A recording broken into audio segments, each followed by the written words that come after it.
欢迎来到西双版纳。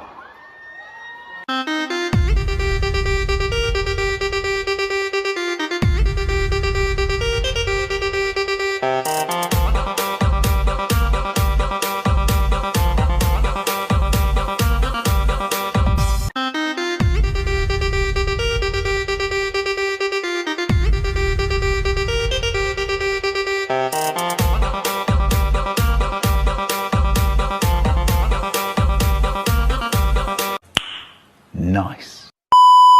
大家好，我係窿仔。算啦，我攤牌啦，活裝啦，我都係講白話啦。大聲翻嚟啦，你哋開心嗎？你估下而家我喺邊度？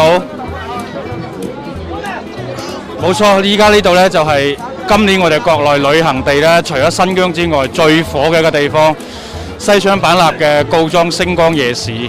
俾你睇下，有幾咁火爆。我見到咁嘅場景，應該都係好多年前嘅麗江嘅時候啦。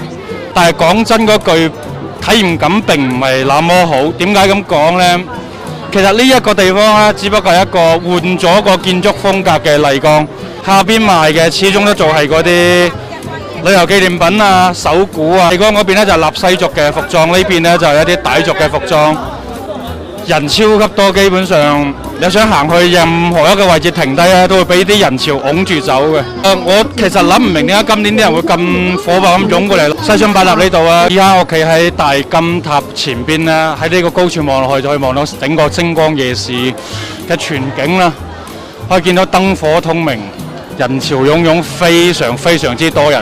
呢個夜市我覺得最多嘅擺攤檔咧賣嘅就係呢啲咁樣嘅喺座嘅嗰啲女仔拍影相嘅服裝啊！我覺得大部分嘅遊客咧都係女仔居多，因為佢就刷到抖音嘅視頻咧喺呢邊拍星光夜市啲場景係好靚。實質上咧，我想講都係被騙啦！你哋都現場實景去睇下，你根本就揾唔到一個可以好好地影相嘅地方，基本上全部都係人。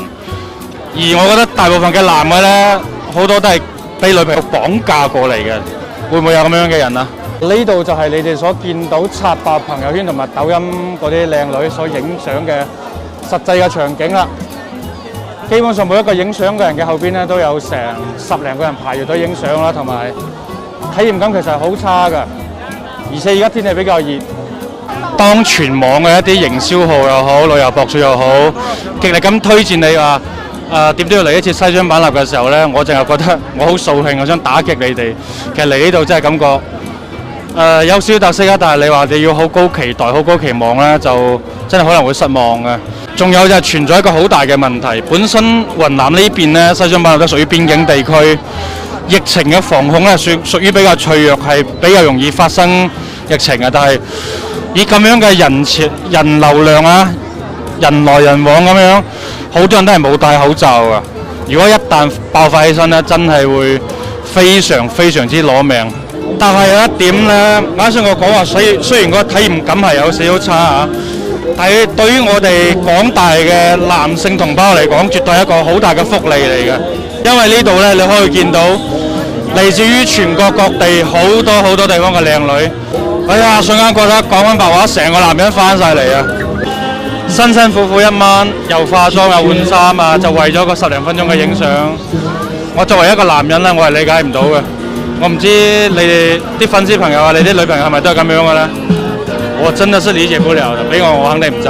我操！嗰條金鏈重到，條頸痛唔痛啊？我發覺嚟到呢度啊，作為男人真係好幸福啊，太散啦！你企喺任何一個角落咧，企5分鐘咧，都見到非常之多嘅女，真係好多。跟住喺整個告莊嘅星光夜市入邊咧，有好多酒吧，呢間係我覺得最正嘅一間嚟。佢呢度嘅環境超正，可以將兩邊嘅景全部都盡收眼底。嗰邊河邊同埋呢邊，最正咧係呢邊，可以將嗰個大金子咧直接影到。同埋呢度啤酒都唔貴，呢啲精釀嘅啤酒咧28蚊一杯，幾 OK 嘅。乾杯！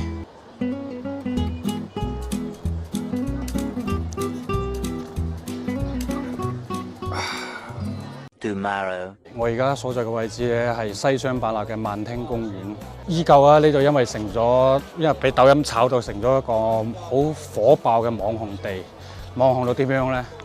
基本上係呢種咁嘅狀態啦。你肉眼所見之處，全部都係女仔，而且全部都係着呢啲統一着裝嘅。星光夜市公園同埋呢度咧都係淪陷咗嘅。反正任何一個機位、任何一個位置都係逼到爆晒，全部都係人，全部都係咁樣啊！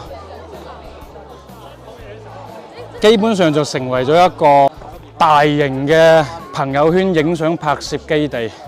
呢度都係一個小紅書嘅網紅打卡點。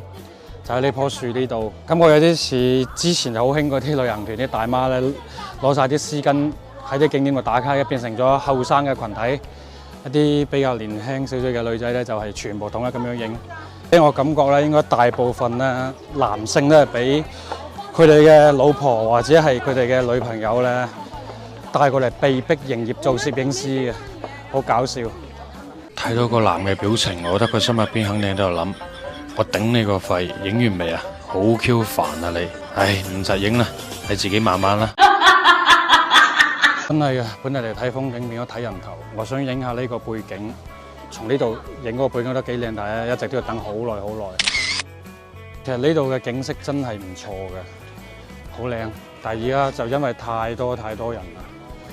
呢度被稱為大王嘅御花園，聽講以前嘅王妃嚟到呢度咧。連個魂都留咗喺呢度，而家呢度全部都係王妃，你睇下邊個？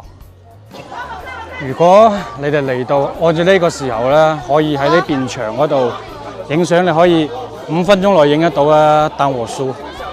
而家我哋身後呢個咧就係呢度嘅大門口，跟住呢度一個紀念廣場，係當時我哋嘅周恩來總理咧嚟到呢邊，促進我哋外地同埋少數民族嘅一個交流，因為當時都係着咗啲傣族嘅服裝，跟住企喺呢度。而家係整咗個銅像係作為紀念嘅。